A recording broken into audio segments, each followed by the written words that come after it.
Hello. হ্যাঁ, আমি সুস্মিতা বলছি। ভালো আছেন তো? ঠিক আছে, আমিও ভালো আছি। আজকে তাহলে আমি প্রথমেই বলে নিই, আপনি ভিডিওটা দেখুন। যদি পছন্দ হয় তাহলে পুরোটা দেখুন, এবং আমি পছন্দ হলে আপনি আমাকে সাবস্ক্রাইব করবেন। সাবস্ক্রাইব করলেই আপনার কাছে পৌঁছে যাবে ভিডিওটা। ওকে, তাহলে আজকে আমি শুরু করছি তাল দিয়ে। হ্যাঁ, আমরা কিন্তু শাস্ত্রীয় প্রচুর তাল পাই, প্রচুর তাল। কিন্তু আপনি কি বলতে পারবেন যে প্রত্যেকটা তালই যে কোনো গানের সাথে আমরা গাইতে পারি? প্রত্যেকটা তালের সাথে আমরা যে কোনো গানই গাইতে পারি, বা প্রত্যেকটা তালই বাজাতে পারে তবলাবাদক আমাদের যে কোনো গানের সঙ্গে? কখনোই না। মানে গান যে কম্পোজ করা হয়, কম্পোজিশনের মধ্যে তালবদ্ধ করে কম্পোজটা করতে হয় এবং নোটেশন তৈরি করতে হয়। তার উপরে বেস করে আমাকে তালটা রাখতে লাগে। তাল বেস, তালটাকে না বেস করলে তাহলে সেই গান কম্পোজ করা সম্ভব না। বেতালাভাবে তো আর নোটেশন তৈরি করা যায় না। স্বরলিপি তৈরি করতে হলে তাল কেন্দ্রিক হতে হচ্ছে। প্রথমেই বলেছি, তাল আমাদের সঙ্গীতের অর্ধেক জায়গা জুড়ে রয়েছে। তাল এতটাই গুরুত্বপূর্ণ।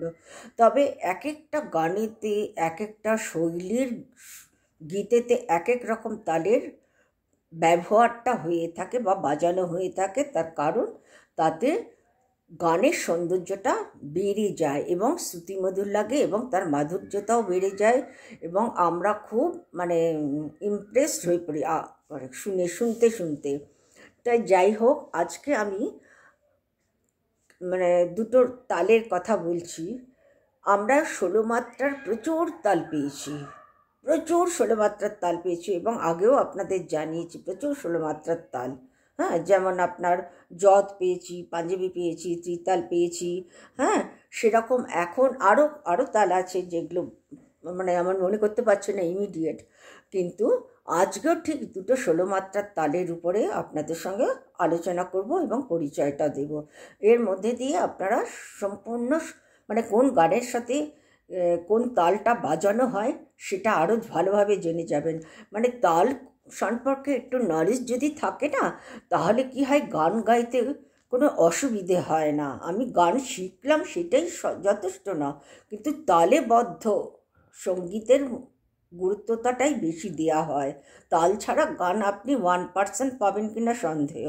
তো যাই হোক, আজকের তাল হচ্ছে আধ্যা এবং টপ্পা। হ্যাঁ, দুটোই কিন্তু 16 মাত্রার তাল, দুটোই 16 মাত্রার তাল।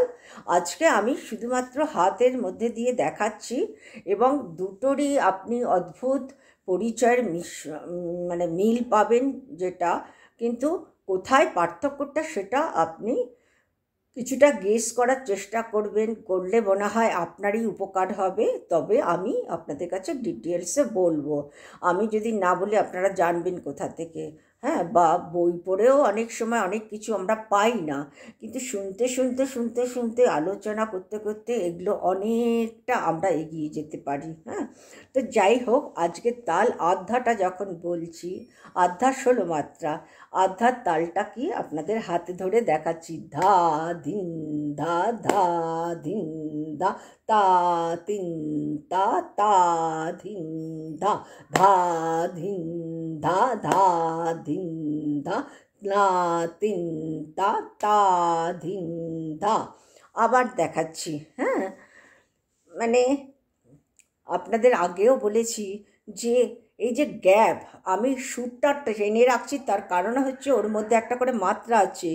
ধা ধিন, এই ধিন বলছি, ধা ধিন, ধা ধিন, ধা ধিন বলছি না, ধা ধিন ধা, ধা ধিন ধা, না তিন তা, তা ধিন ধা, ধা।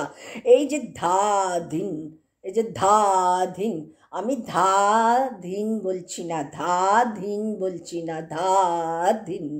তার মানেটাকে, এই ধিনের আধা মাত্রা হচ্ছে ধিন বলছেন, আর আধা মাত্রা হচ্ছে গ্যাপ দিচ্ছেন।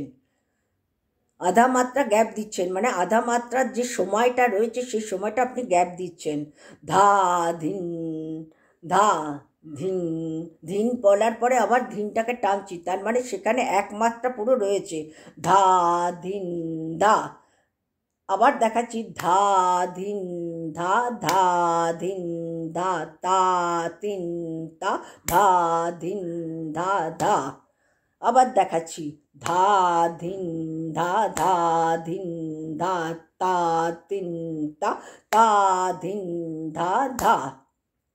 আবার দেখাচ্ছি, ধা ধিন ধা ধা ধিন ধা তা তিন তা তা ধিন ধা ধা। আর ফাঁকেতে সবসময় না, তা, তিন এই বোলগুলো বেশি ব্যবহার হয়।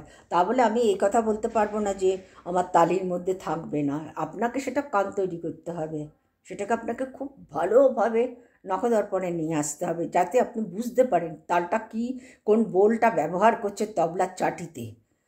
এবার এইটা আমি যেগুলো জানাচ্ছি সেগুলো সম্পূর্ণ ঠেকা। ঠেকাটা খুব গুরুত্বপূর্ণ। ঠেকাটা আপনাকে জানতে হবে প্রথমে, তারপরে এটার উপরে আরও কিছু আছে যেগুলো তবলাবাদক আপনাকে অনেকটা সাহায্য করবে। তার থেকে বড় কথা হচ্ছে আপনার নিজের আগ্রহে নিজেকে শিখে নিতে হবে। সবসময় যে আপনাকে অ্যানালাইসিস করবে বা বলবে সেটা না।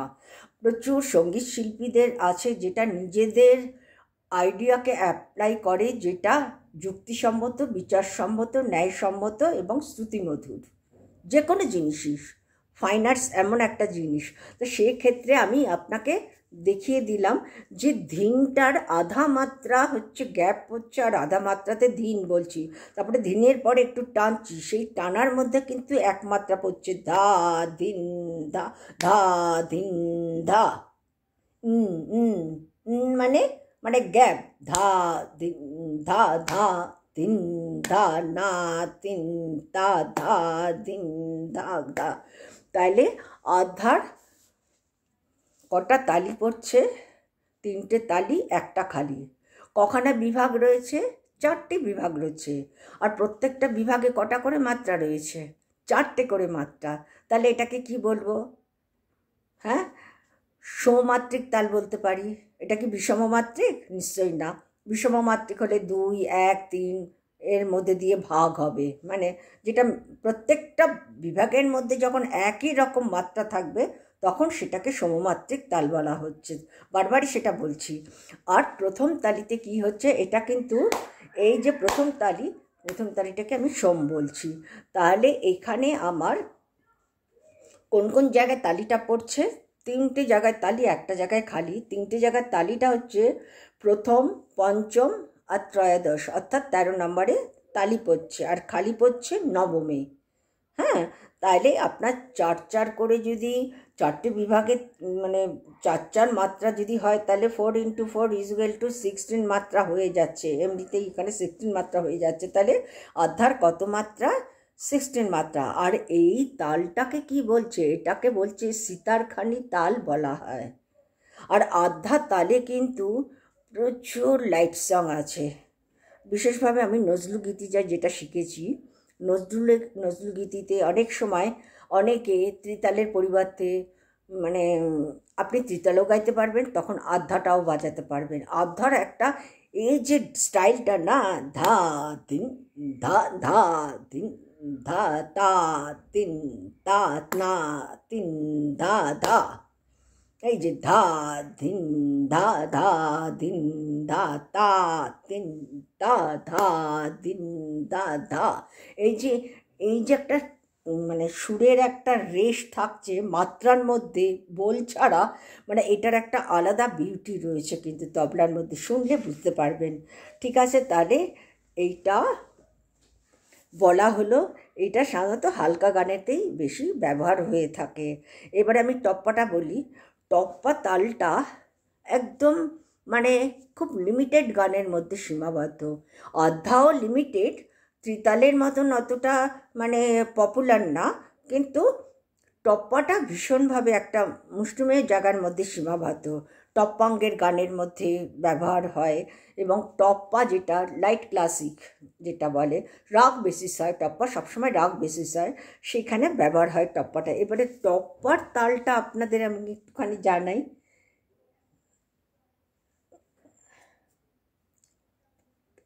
না ধিক ধি না ধিক ধি না তিক ধি না ধিক ধি, नाधिक धी नाधिक धी नातिक धी नाधिक धी ना।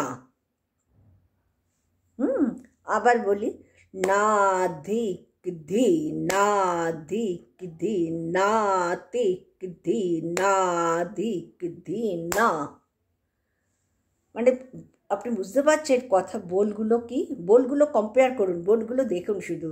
আধ্যাত্মে দিক শুনেছেন, অনেকবার বলেছি, এবারে আবার বারবারই রিপিট করছি যাতে আপনাদের আর অনেকটা ক্লিয়ার হয়ে যায়। আমি যদিও ডেসক্রিপশান বক্সে মানে আপনাদের ডিটেলস সব মানে সব ডিটেলস আমি লিখে দিই এবং জানিয়ে দিই যাতে আপনাদের কোনো অসুবিধে না হয়। আমি তালের বোলগুলো একদম খুব সুন্দরভাবে লিখে দিই, যতটা এখান থেকে যেভাবে যতটা তৈরি করা যায় ততটা। যেমন শুধুমাত্র আমি রাগের যে আরোহী অবরোহী বা তান বা যা কিছু মানে সারগামের মধ্যে কোমল আর কোমলের ব্যবহারটা করতে পারছি না, বা নিচের পর্দার বিন্দি দিতে পারছি না, বা উপরের পর্দার বিন্দি দিতে পারছি না, সেগুলো আপনাদের ধরে নিতে হবে, বুঝে নিতে হবে।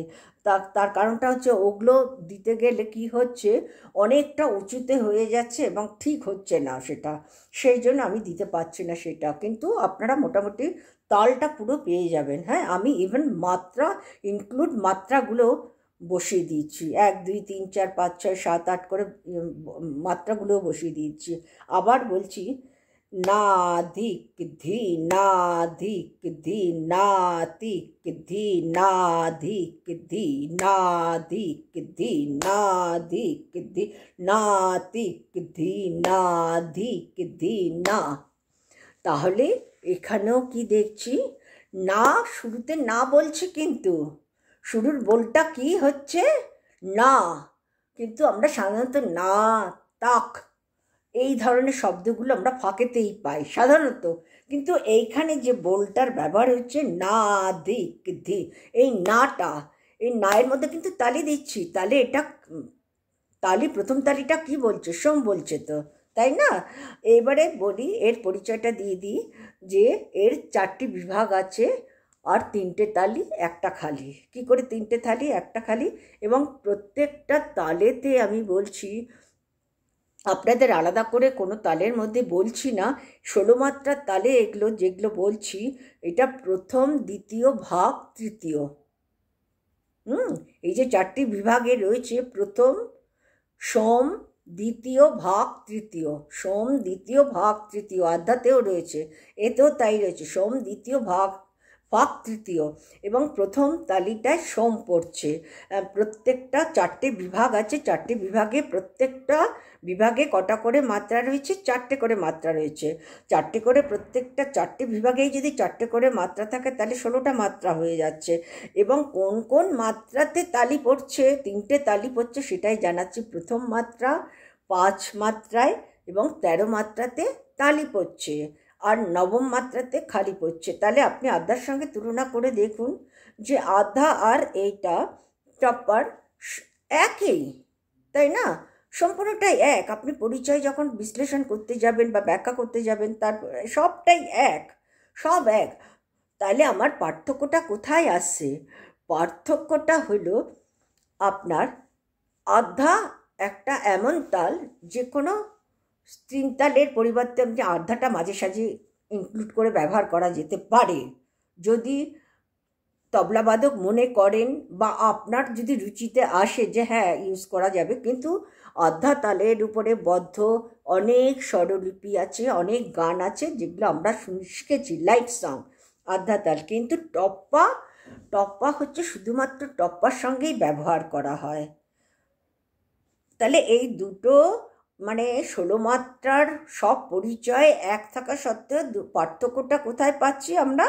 পার্থক্যটা শুধু পাচ্ছি যে দুটোর নাম আলাদা, দুটো তালের নামটা আলাদা। হ্যাঁ, আর কি, দুটো তালে দুরকম গান গাওয়া হয়। টপ্পা শুধুমাত্র টপ্পাতেই গাওয়া হয়। টপ্পা একটা কিন্তু তাল, যেমন টপ্পা একটা গানের গায়কীও তেমনি। শৈলীটাকেও টপ্পা বলছে, যেটা আপনার পাঞ্জাব থেকে সৃষ্টি। এই মানে টপ্পার প্রচলনটা পাঞ্জাবে খুব বেশি, নর্থেও বেশ আছে। হ্যাঁ, কিন্তু এর নাম আলাদা আর বোল আলাদা। বোলটার জন্যই তো এটার একটা আলাদা সৌন্দর্য বর্ধন হচ্ছে। যেমন আমার নাম সুস্মিতা, আপনার নাম সুচিস্মিতা, সিমিলারিটি প্রচুর, কিন্তু আপনি আলাদা আমি আলাদা। সেরকম এই দুটো রাগেরও তাই, মানে সম্পূর্ণ আলাদা, অথচ আমাদের নামের সঙ্গেও প্রচণ্ড ম্যাচিং আছে। সবই শব্দ, সবই মানে আপনার অক্ষর ব্যবহার হচ্ছে একটা দুটো বাদ দিয়ে, কিন্তু নামেরও সিমিলারিটি হচ্ছে। আপনি আলাদা আমি আলাদা, নামের সিমিলারিটি থাকা সত্ত্বেও। ঠিক এখানেও তাই, যে নামের সিমিলারিটি নেই, নামটা আলাদা কিন্তু পরিচয় সম্পূর্ণটা এক। তাহলে এটার ব্যবহারের জন্য কোন গানেতে বাজানো হয় সেটার জন্য এটার পার্থক্যটা আরোভাবে পরিচিত হয়ে যাচ্ছে আমাদের কাছে। আধ্যাটা বলে দিয়েছি লাইট সঙ্গেতে ব্যবহার হয়, তাছাড়া এটাকে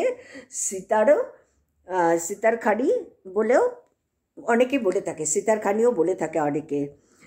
যাই হোক, আর টপ্পাটা হলো টপ্পা গানেতে ব্যবহার হয়। হ্যাঁ, সবচেয়ে বড় পার্থক্য হলো আপনার বোলের। চারটি তালেতে না, বিভাগে না, তালিতে না, তালি খালিতে নেই কোনো পার্থক্য, শুধু রয়েছে আপনার বোল। এর বোল আলাদা, আবার টপ্পার বোল আলাদা। আপনি খুব ভালো করে মনোযোগ দিয়ে বারবার বারবার, আপনার যদি মানে ইলেকট্রনিক্স তবলা থাকে আপনি একটু শুনলেই বুঝতে পারবেন যে পার্থক্যটা কোথায়। হ্যাঁ, তবে গান এমন একটা জিনিস, সঙ্গীত এমন একটা জিনিস, গুরুর মুখ থেকে কিছুটা না শুনে আপনি যদি ফলো করতে চান আপনি কিচ্ছু বুঝতে পারবেন না, কিচ্ছু না। আর আমাদের জামানাতে তো এগুলো ছিল না। আমাদের দোস্ত মতন আমরা প্র্যাকটিস করেছি, তবলাবাদককে বাড়িতে ডেকে বা তার বাড়িতে গিয়ে আমরা প্র্যাকটিসে সপ্তাহে একদিন দুদিন করে প্র্যাকটিসে বসতাম। তা নাহলে তাল সম্পর্কে কনসেপশন হবে না। শাস্ত্রীয় সঙ্গীতে তালের গুরুত্বটা এতটাই অপরিসীম। লাইট সঙ্গে আপনি হাতে এরকম তালি দিয়ে দিয়ে গেয়ে নিতে পারবেন, কিন্তু ক্লাসিকে হয় না, একেবারেই না। ক্লাসিকের জন্য তবলচির ভীষণভাবে দরকার হয়ে যায়, যেটা আমাদের ছোটোবেলা থেকে আমরা তবলাতেই বসে গান প্র্যাকটিস করে এসেছি। যাই হোক, তাহলে আপনাদের কাছে আমি আধ্যা এবং টপ্পা তালের পার্থক্যটাকে জানিয়ে দিলাম। ওকে, আজকের জন্য এতটুকুই। নমস্কার, ভালো থাকবেন।